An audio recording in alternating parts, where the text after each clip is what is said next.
राजेश ला centre में आप लोगों का स्वागत है। आज हम लोग एक बहुत विवादित टॉपिक जिसको लेकर के काफ़ी समय तक संघर्ष चलता रहा न्यायपालिका और थर्ड जेंडरों के मध्य, जिसको लेके फाइनल जजमेंट आया 2018 में। ठीक है, जो अप्राकृतिक यौनाचार से जुड़ा हुआ है, इस पर हम लोग चर्चा करेंगे। ये आपके एग्जाम में यहाँ से बहुत प्रश्न पूछा जाता है। ठीक है, एग्जाम में बहुत ज़्यादा यहाँ से प्रश्न पूछा जाता है, वो चाहे एकेडमिक एग्जाम हो या चाहे कंपटीशन हो। ठीक है, प्रारंभिक परीक्षा में भी और मुख्य परीक्षा में भी। आइए इस पे हम लोग चर्चा करते हैं। यह है अप्राकृतिक यौनाचार से जुड़ा हुआ धारा है, धारा 377 भारतीय दंड संहिता 1860 की धारा 377 में अप्राकृतिक यौनाचार को अपराध बनाया गया है। ठीक है, जो अननेचुरल रेप हैं उन्हें अपराध बनाया गया है, जिसे हम गुदा मैथुन कह सकते हैं। ठीक, ये अपराध बनाए जाने के पीछे अगर आप बैकग्राउंड देखेंगे, इसका ऐतिहासिक काल देखेंगे, तो जाहिर सी बात है कि इसके ऐतिहासिक काल में इसको मना किया गया होगा। ठीक है, आप गुदा मैथुन को देखेंगे तो मध्य प्रदेश के छतरपुर जिले में एक खजुराहो मंदिर है, जिसका निर्माण लगभग 10वीं शताब्दी के आसपास हुआ था चंदेल शासकों के द्वारा। उसमें भी कामुकता को प्रदर्शित किया गया है और उसमें भी एक तरह से आप देखेंगे तो अप्राकृतिक संबंधों को दर्शाया गया है। तो इस तरह से आप कहेंगे तो इसके साक्ष्य, अप्राकृतिक यौनाचार के साक्ष्य प्राचीन काल में भी हमें दिखाई देते हैं।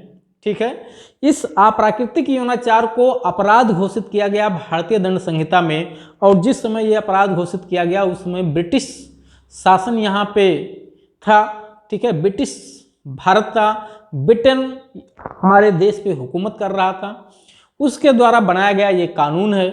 तो इस कानून में था क्या मेन कि यदि कोई भी पुरुष या महिला, यदि कोई भी पुरुष या महिला चाहे सहमति से या सहमति के अभाव में किसी भी पुरुष या महिला से या किसी जीव जंतु के साथ, किसी जानवर के साथ अप्राकृतिक संबंध बनाते हैं, नेचुरल संबंध से भिन्न रिलेशन बनाते हैं।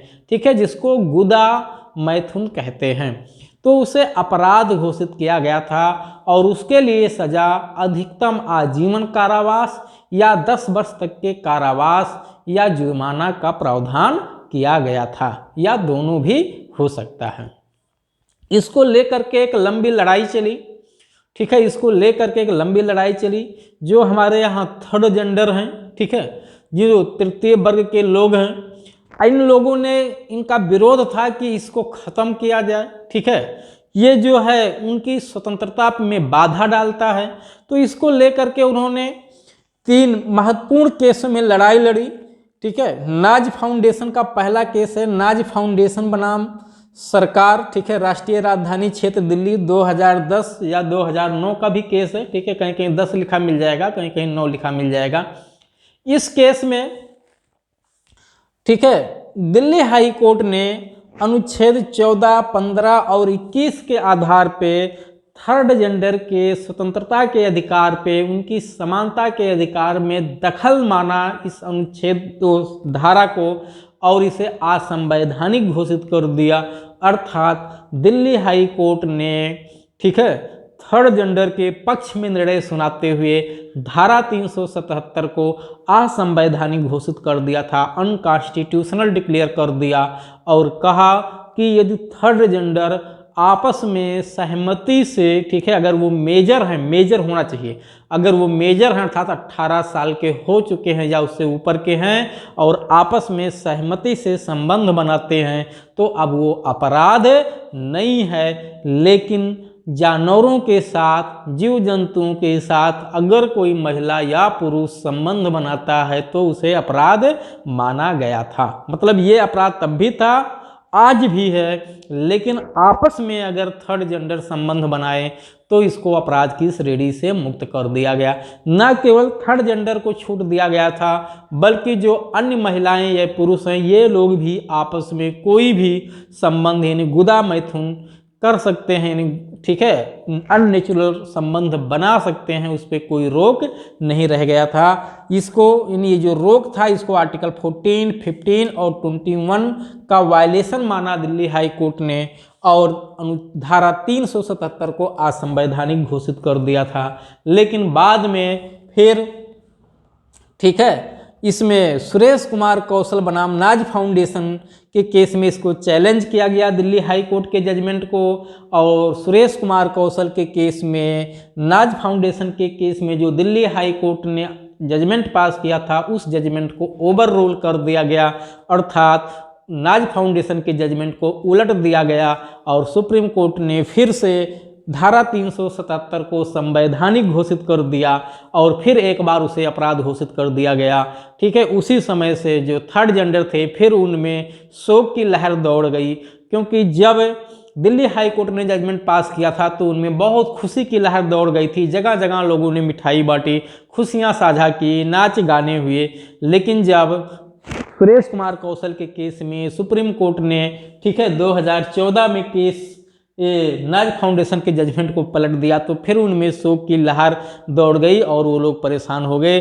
फिर इस मामले को चैलेंज किया गया नवतेज सिंह जौहर बनाम भारत संघ के केस में। किस केस में? नवतेज सिंह जौहर के केस में।